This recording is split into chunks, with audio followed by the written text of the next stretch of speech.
Hey, welcome to Prairie Lakes Church. I don't know about you, but I am extremely excited to be here with you. And whether you're watching online or you're at one of our 6 campuses, I just want to say thank you for taking some time out of your week to come and invest in your relationship with God. If you don't know, my name is Andy Schumacher. I am the campus pastor up in Osage, and my family and I, we moved up there last September, and we are just loving the opportunity to be able to be up there and to get to know the people there. It is a great town. We have a great campus up there, and as many of you know, God is just doing some awesome things up in Osage. After 5.5 years of our campus being there, God has just kind of said, hey, it's time for you to put down some deeper roots and to get your own facility. And so we have purchased some land up there, and we're going to be seeing some dirt moving here in the next few weeks, and we are just so excited for the potential to have that tool to be able to help us better reach Mitchell County. And so I just want to say thank you for your prayers, for your support, and your encouragement as we're moving forward with that. Before we get going any further, let's go ahead and grab the 3 things that we always do at this point of the service. You need a Bible. There should be one in your row, maybe under your seat or at a table nearby. Second thing that you need is to be able to have something to take notes on. And if you have your bulletin, there's some nice white space on the back of that, and you can just take some notes there. If you need a pen, that's the third thing you need. Go ahead and raise your hand, and one of our ushers would be happy to get a pen into your hand. And so today, we are in our 2nd week of this Glory in the Grind series. And this series is helping us to re-look at and re-evaluate one of the biggest areas of our lives, and that's the area of our work.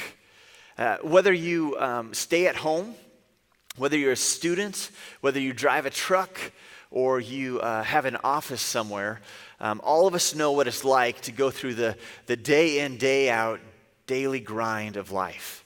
And Pastor Eric, he kicked off this series last week by talking about the purpose of the grind. And if you missed that, make sure you go online and you can watch that there.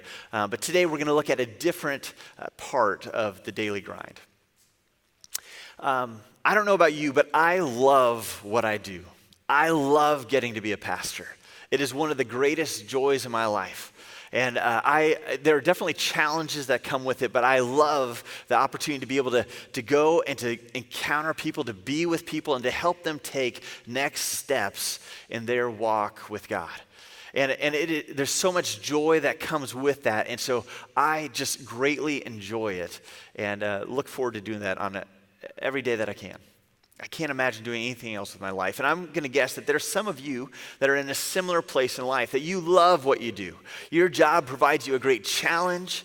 It provides you a sense of purpose and importance. You get to use your gifts and your strengths. And it might provide a nice income that allows you to be able to have a more comfortable life. And you wake up each day eager to get at it. But we know that there are many who are not in that boat, right? There are many who wake up and they do not look forward to their work. And it's simply that thing that kind of fills in the gap of their life. It fills in the gaps. It's simply there to pay for our bills, and it's there to fill in the gap between now and that next big point in our life of whether it's graduating college or getting a house or getting married or having a child or a grandchild or retiring, whatever it is.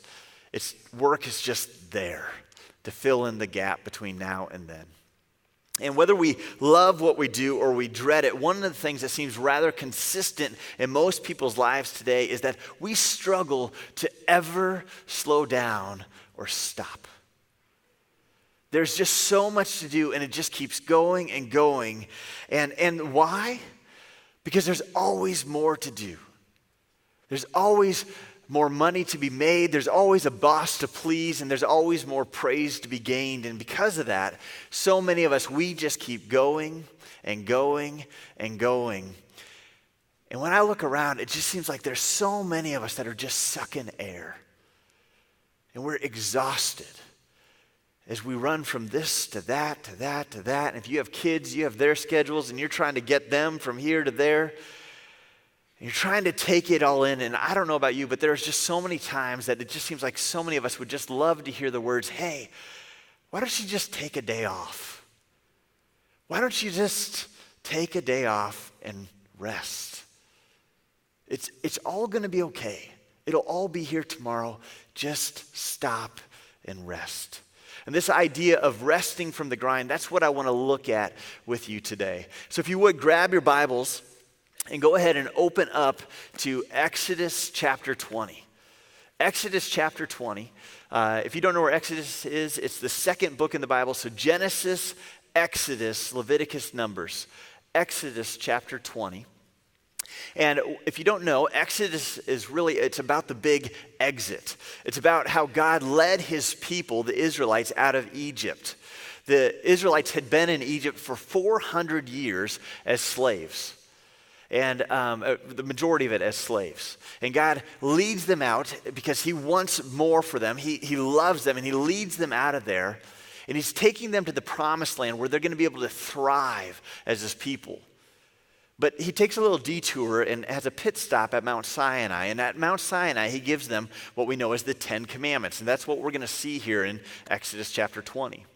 Now, just to clarify something, often when it comes to the Bible, a lot of people have this view that it's just a book that's full of a bunch of rules. As if God's this cosmic killjoy who doesn't want us to have any fun, and he's just there giving us a bunch of rules to hinder our fun. But if you read the Bible, what you see is that whenever God gives these commands or these rules, it's always to people that he loves. It's for their own benefit. I have 3 young kids. I have 3 children. And one of the things that I do on a regular basis is I will give them rules because I love them. I'll give them rules like, hey, don't play in the street. And the reason is because I love them. And it's for their own good that they don't play in the street. Yes, it limits them, but it's out of love. And that's the thing that we see in Scripture is God gives us different rules, different things to follow at times to say, I love you and I want the best for you. And that's what we see in Exodus 20 with the 10 Commandments. Now, we're not going to look at all 10 of the commandments. We're going to look at one. But here's the thing about this one. It's really a few interesting details in regards to it. First of all, it's the one command that very few of us have ever felt guilty about breaking, but we do it on almost a regular occasion. We do it all the time, but we never feel guilty about it. A second thing that's odd about this command is that it's oddly placed. I mean, we understand, we see, do not murder, do not steal, do not commit adultery. We know those, and we feel guilty about those if we were to ever do something along those lines, but we don't feel guilty about this one. But this one still comes before those in order.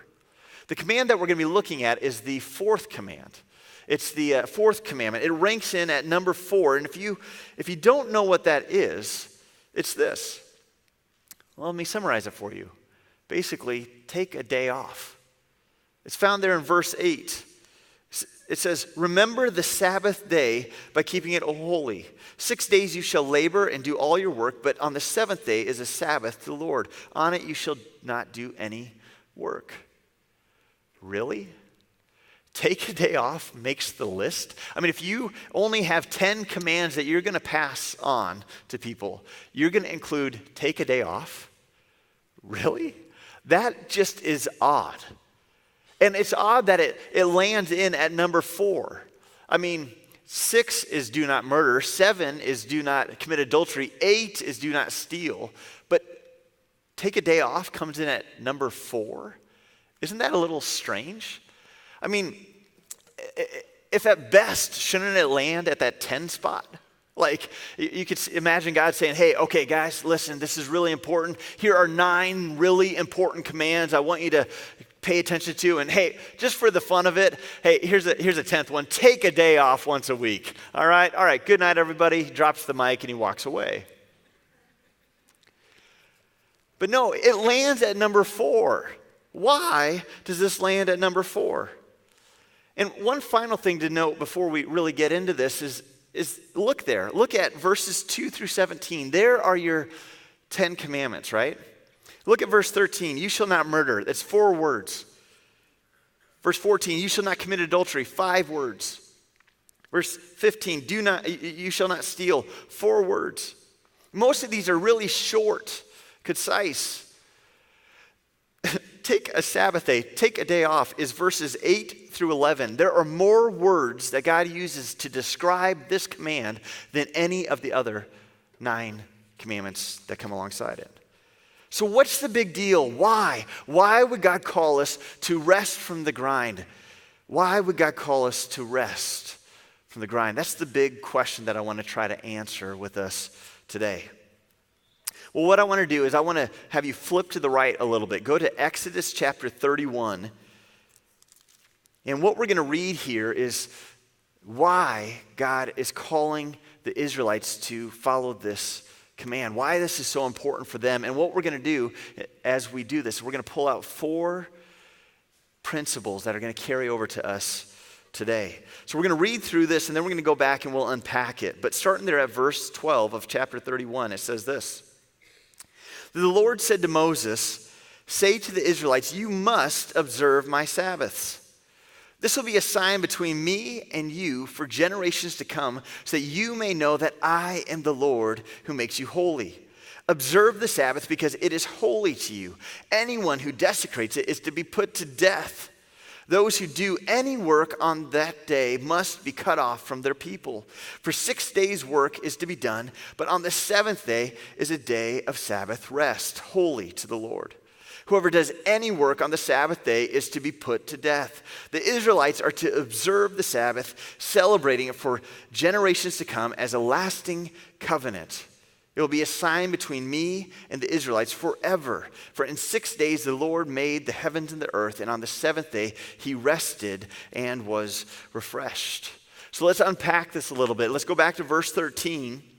And God says this. He says, he's talking to Moses, and he says, "Say to the Israelites, you must observe my Sabbaths." Now, obviously that word Sabbaths there is plural. And so what he's getting at there is he's saying, listen, week after week after week after week after week, you're to take a Sabbath rest. You're to take that day off and rest. Week after week after week. And that word Sabbath, it literally means a time of rest. That word rest means to abstain, to cease, to not work.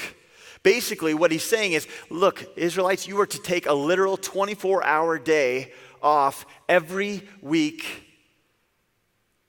after week after week after week. Take it off from your normal work. Now, you might be sitting here and thinking, well, Pastor Andy, I really hope you're not about to tell me that I need to take a literal 24-hour day off once a week. I mean, you don't know me. You don't know the profession that I'm in. You don't know my industry. You don't know what I do. And up in Osage, we have a whole bunch of farmers up there. And there are seasons of the year, spring, planting season, and fall harvest. And they go and they go and they go. And it would be silly not to be out in the field.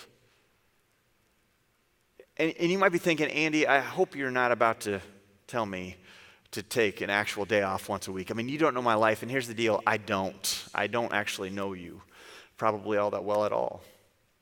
But here's the thing, I do know this. And this is what we're going off of. This is what we're going to run after.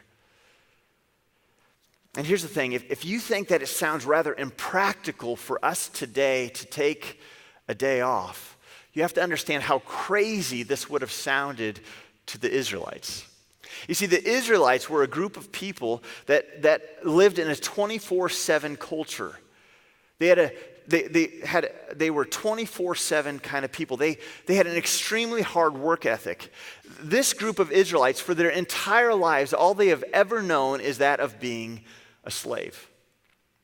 They were slaves in Egypt, and day in, day out, every day of the week, they had to serve the Egyptians.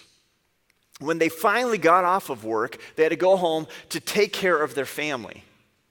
Now, a nice thing about actually being in Egypt is they had some food and water available, accessible. But God just freed them from Egypt, and now they are wandering around in the desert. In the desert, extreme heat, no refrigeration. It's not like food is going to last for any length of time whatsoever. And besides that, this is a group of 2 million people wandering around. Which means all those things combined, for you to be an Israelite and to take a day off, it literally meant that you could die. If you took a day off, it meant that you, your family, your kids, your toddler would not eat, would not have water,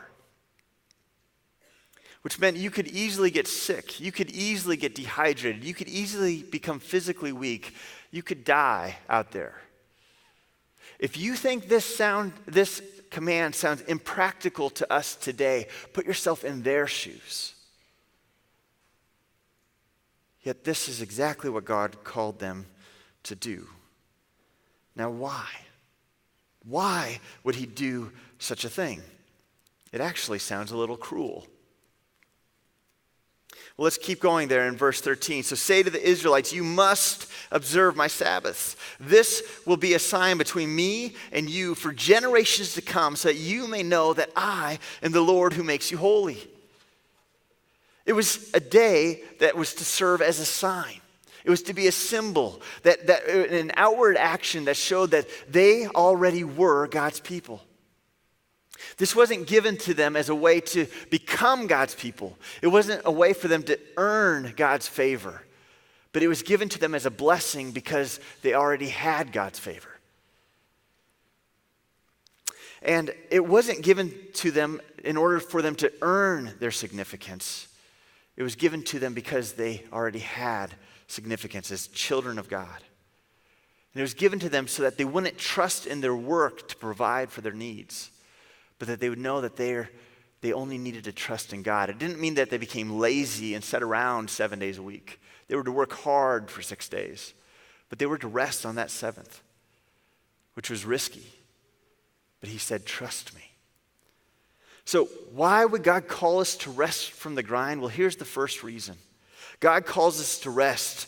We rest to show that our primary identity is child of God, not employee. We rest to show that our primary identity is child of God, not employee. Through our rest, we are declaring as a child of God that yes, work is good, but it's not our God. And we are showing through that we are not identified by what we do, but by who we are as children of God. One of the things that you're going to be seeing around here at Prairie Lakes more often is the staff will be having these name tags on, a little badge that has our name, says that we're on staff, and says that we're on staff at Prairie Lakes Church.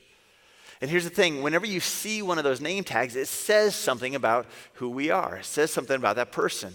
It says they are on staff at Prairie Lakes Church. Now the thing is, everybody doesn't have one of those because not everybody's on staff at Prairie Lakes Church. But those that do, those that wear it, it shows something about them. It tells something about them. It's a sign, it's a symbol. It tells you their name, tells you what they do. And here's the thing. When we rest, it says something about who we are. It's a sign. It's a symbol. It's an outward action that says to the rest of the world that we have a different set of priorities. We have a different focus. We have a different aim in our life than simply getting ahead. Because when we rest, we are declaring outwardly that our identity isn't found in what we do, but in who we are as children of God. That's why God calls us to rest. So let's keep going. Verse 14, observe the Sabbath because it is holy to you. Observe the Sabbath because it is holy to you. The Sabbath was to be a day set apart for the Israelites. It was to be a day set apart for them to be able to gather together with the rest of the body. It was to be a day that they could rest, that they could worship, that they could hear from God through the teaching of his word. And that's the second reason why God calls us to rest. We rest to hear from God. So a few weeks back, my wife and I, we took our kids tent camping for the first time. There's this awesome little park right outside of Osage, Spring Park. And we went there with them and we tented for one night, wanted to see if it was okay, how the kids would do. And they did great. We loved it. The next morning we get up, we do breakfast. We decide to go out on a hike. And you can imagine doing a hike with a 7-year-old, a 5-year-old, and a 3-year-old. It's a little loud, say the least, and they are so excited. And we're on this trail, and they're running up and down the trail, and they're going and going and going, and they're talking and they're laughing. And after a little bit, I would just say, hey, come here, stop. Shh, listen. And all of a sudden, one of them would go,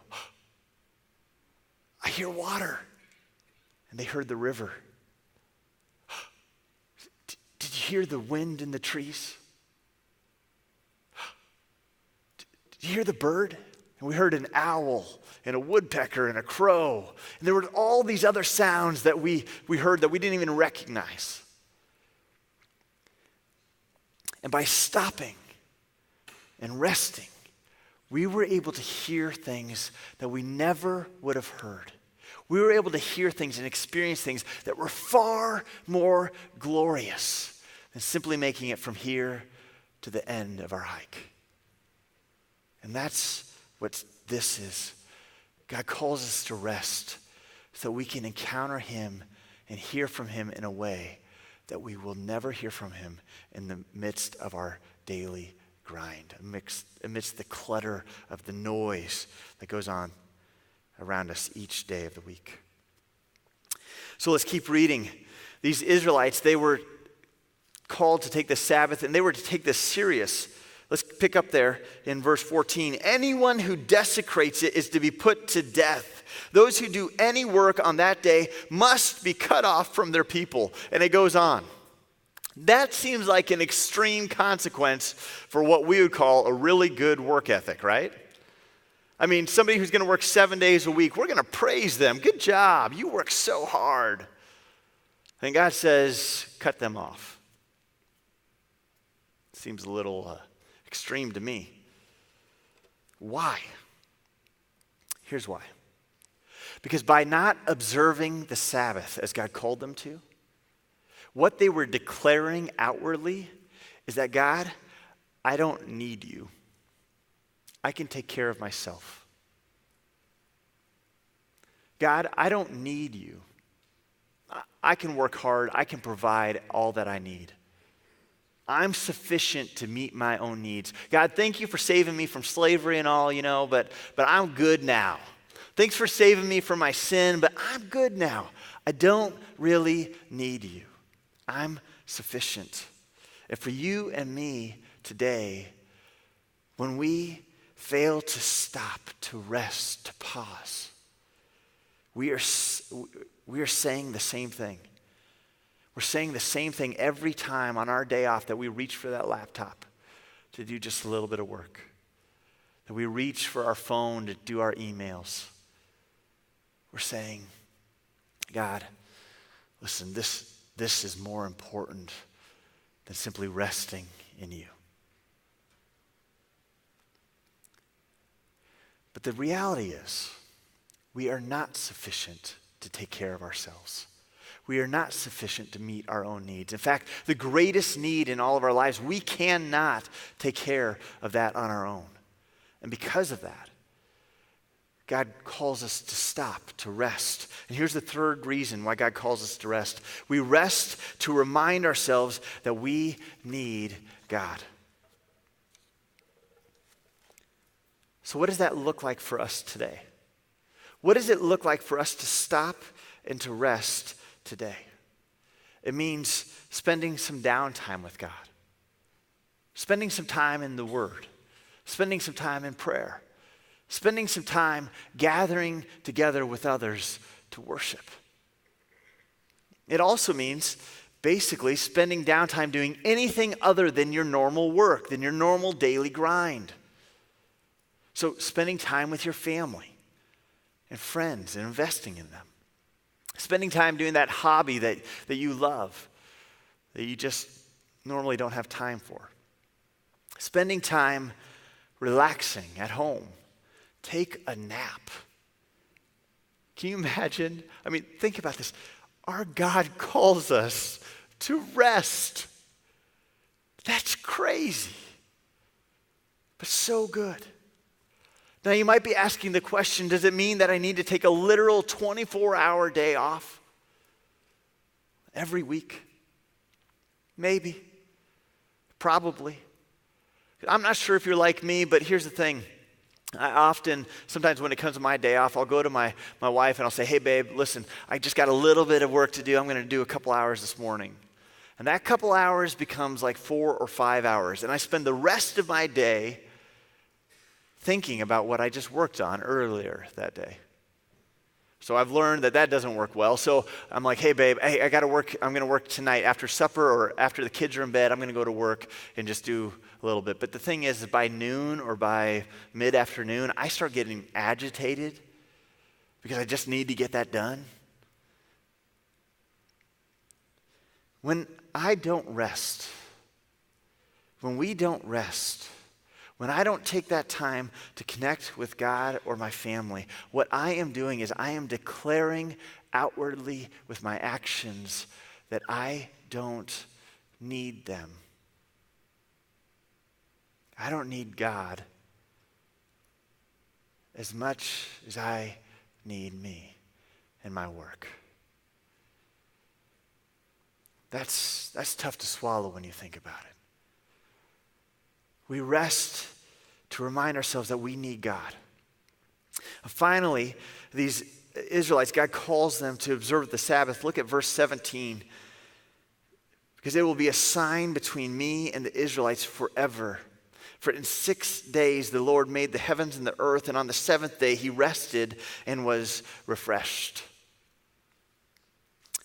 When it came to the work of creation, God got to the seventh day and he rested. He rested. Not because he was tired, not because he was exhausted, but to set a model for you and me and to enjoy the fruit of his work. So as I said, my family, we moved up to Osage last September.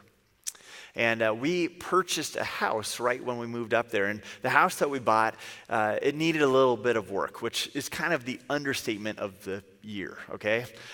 I'm going to save you the details because there's too many to share. But what we bought for, one thing that we got was for our living room. My wife found this light for the living room. And it's this huge 32-inch in diameter globe. It looks like a giant dandelion that's hanging from the ceiling, okay? It's from IKEA. If you know anything about IKEA, it's nice stuff, good stuff, inexpensive stuff, but you get to put all of it together. And so we get this thing that comes in this little box, and we have to put together this center piece, and then we have to stick all of these wires all the way around it, tons of them sticking out.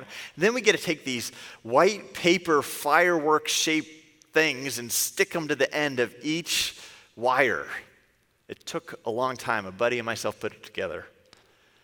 And I got to tell you, though, when we got done, we stepped back, turned on the light, and enjoyed the fruit of our work. That's what God did with creation. He stopped and enjoyed what he had just done. And he calls us to rest so that we can enjoy the fruit of what has been done. And the thing is, we have a greater finished work that we get to celebrate today than that of creation. You see, what Christ has done for each of us through his life, death, and resurrection is he has completed the greatest work that needed to be done. Our greatest need as people is to be reconciled to God, to be brought back into relationship with God. And because of what Christ did, of dying to pay the price for your sin and for mine, we can step into that relationship with God through faith. We can cross that faith line, and we can finally rest from trying to be good enough, from trying to earn our way. And so God calls us to rest. The fourth and final reason to rest is so that we can enjoy the finished work of Christ. So much of our lives is about work and trying to finish projects and papers and to meet deadlines. But God looks at us with love. And he says, hey, slow down and stop and just enjoy me. I love you. I care about you. And I want to be with you. So rest. I've completed the greatest work that you could ever need done. The question is for each of us is, will we? Will we stop and will we rest? Listen, we're Iowans. We have good work ethics. We go, we go, we go. And we're proud of that. But the thing is, Iowa doesn't need more millionaires.